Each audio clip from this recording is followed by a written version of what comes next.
Dans cette vidéo, nous allons voir ce qu'est une fraction irréductible et les méthodes pour rendre une fraction irréductible. Alors, si a et b sont deux nombres entiers relatifs avec b différent de 0, on dit que la fraction a sur b est irréductible si le seul diviseur positif commun à a et b est égal à 1.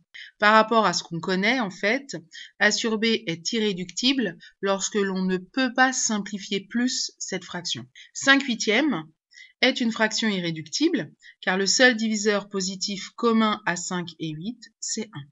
Voyons maintenant comment rendre une fraction irréductible. Si a et b désignent deux nombres entiers relatifs, avec toujours b différent de 0, puisqu'on ne peut pas diviser par 0, pour rendre la fraction a sur b irréductible, on peut simplifier la fraction a sur b en plusieurs étapes, jusqu'à ce qu'on ne puisse plus la simplifier, comme vous aviez l'habitude jusqu'à présent. Ou alors, deuxième méthode qui est nouvelle cette année, on peut décomposer le numérateur et le dénominateur en produits de facteurs premiers, puis ensuite simplifier. Voyons sur l'exemple 24/36 comment trouver, avec ces deux méthodes, la fraction irréductible égale à cette fraction.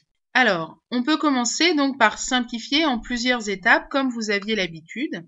C'est-à-dire se dire que 24 et 36, par exemple, c'est dans la même table que 6, donc on va pouvoir diviser par 6, numérateur et dénominateur. Si je divise 24 par 6, je trouve 4. Si je divise 36 par 6, je trouve 6.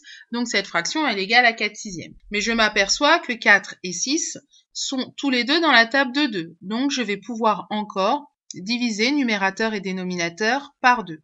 Donc je divise 4 et 6 par 2 et je trouve 2/3. La fraction irréductible de 24/36, c'est 2/3. Ça, c'est la méthode que vous aviez l'habitude d'effectuer les années précédentes. Voyons maintenant la méthode avec la décomposition en produits de facteurs premiers. Alors, on va décomposer 24 et 36 en produits de facteurs premiers.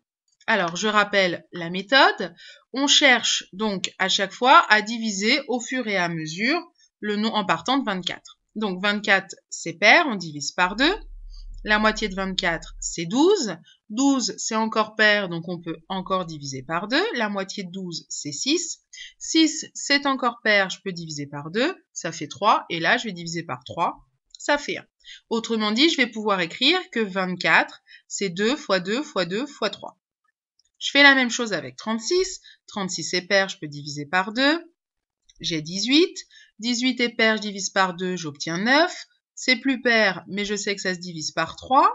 Il me reste 3. 3 est divisible par 3, il reste 1. Je vais donc pouvoir écrire que 36 est égal à 2 fois 2 fois 3 fois 3. Je vais prendre ces décompositions pour les écrire sur ma fraction.